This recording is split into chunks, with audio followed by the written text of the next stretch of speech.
ಉಪವಾಸವಿರಬಾರದು ಅಂತನ್ನೋದಕ್ಕಾಗಿ ಬೆಳಿಗ್ಗೆ ಸ್ನಾನ ಆಯಿತು 6 ಅಂತಂದ್ರೆ 6:30 ಶುರು ಮಾಡಿಬಿಡ್ತಿದ್ದಂಥವ್ರಮ್ಮ.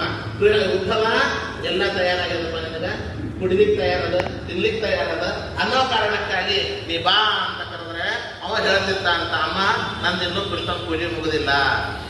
ಅರ್ಧರ್ಧ ತಾಸಿಗೆ ನೆನಪು ಮಾಡ್ತಿದ್ರ ರಾತ್ರಿ 11 ಆದ್ರೂ ಸಹಿತ ಇನ್ನೂ ಪೂಜೆ ಮುಗುದಿಲ್ಲ ಅಂತ ಹೇಳ್ತಿದ್ದ ಉದ್ಧವ. 8ನೇ ವರ್ಷಕ್ಕೆ 5ನೇ ವರ್ಷಕ್ಕೆ. ಈಗ ಅವನಿಗೆ ಎಷ್ಟು ವರ್ಷ? 70-80 ವರ್ಷಗಳು. ಅಂದ ಮೇಲೆ ಕೃಷ್ಣನಲ್ಲಿ ಭಕ್ತಿ ಎಷ್ಟು ಅಧಿಕವಾಗಿರಬೇಕು.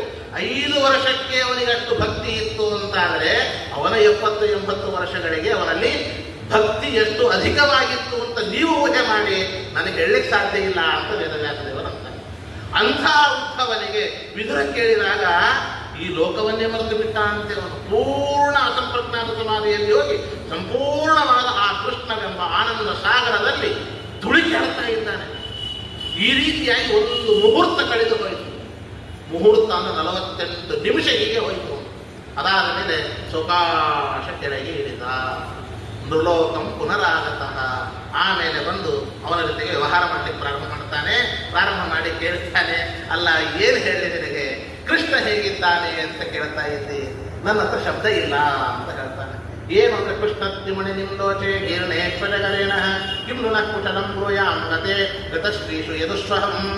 ನಾನೇನ್ ಮಾಡಲಿ, ಏನಂತ ಹೇಳಿ? ಆಯ್ತು ಕೃಷ್ಣ ಇಲ್ಲ, ಇವತ್ತು ಕೃಷ್ಣ ಇಲ್ಲ ಅಂತ ಹೇಳ್ಬಿಟ್ಟ.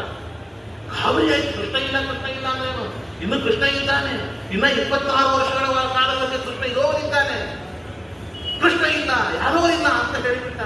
ಯಾಕೆ ಅಂದ್ರೆ ಅಷ್ಟರೊಳಗೇನೆ ಕೃಷ್ಣ ನಿರ್ಯಾಣ ಮಾಡೋದಕ್ಕಿಂತ 26 ವರ್ಷ ಮೊದಲಿಗೇನೆ ವಿಪ್ರಶಾಪವನ್ನು ಹುಟ್ಟಿಸಿ ಬಿಟ್ಟಿದ್ದ ಪರಮಾತ್ಮ. ಆ ಮಾತು ಉದ್ಧವನಿಗೆ ಗೊತ್ತಿತ್ತು ಅನ್ನೋದಕ್ಕಾಗಿ ಅದನ್ನು ನೆನೆದು ಪೂರ್ಣ ದುಃಖಿತನಾಗಿ ಬಿಟ್ಟ.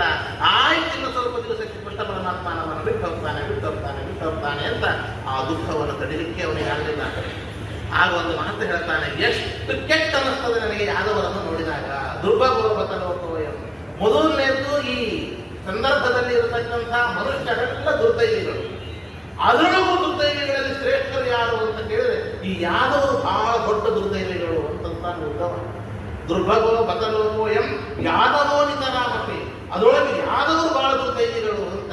ಯಾಕೆ ಅಂತಂದ್ರೆ ಏ ಸಂವಸಂತಹ ನಮಿದು ಹರಿಂ ಮೀನಾಯೋಡು. ಎಷ್ಟು ಸುಂದರವಾಗಿರುತ್ತ ಅಂತ ಬರ್ತಾನೆ ಅಂತಂದ್ರೆ, ಏ ಸಂವಸಂತಹ, ಕೂತ್ರೆ ಕೃಷ್ಣನ ಜೊತೆಗೆ, ನಿಂತ್ರೆ ಕೃಷ್ಣನ ಜೊತೆಗೆ, ಊಟ ಮಾಡಿದರೆ ಕೃಷ್ಣನ ಜೊತೆಗೆ, ಹೊರಗೆ ಹೋದರೆ ಕೃಷ್ಣನ ಜೊತೆಗೆ, ಎಲ್ಲವೂ ಕೃಷ್ಣನ ಜೊತೆಗೆ ಯಾದವರು ಮಾಡ್ತಾ ಇದ್ರು.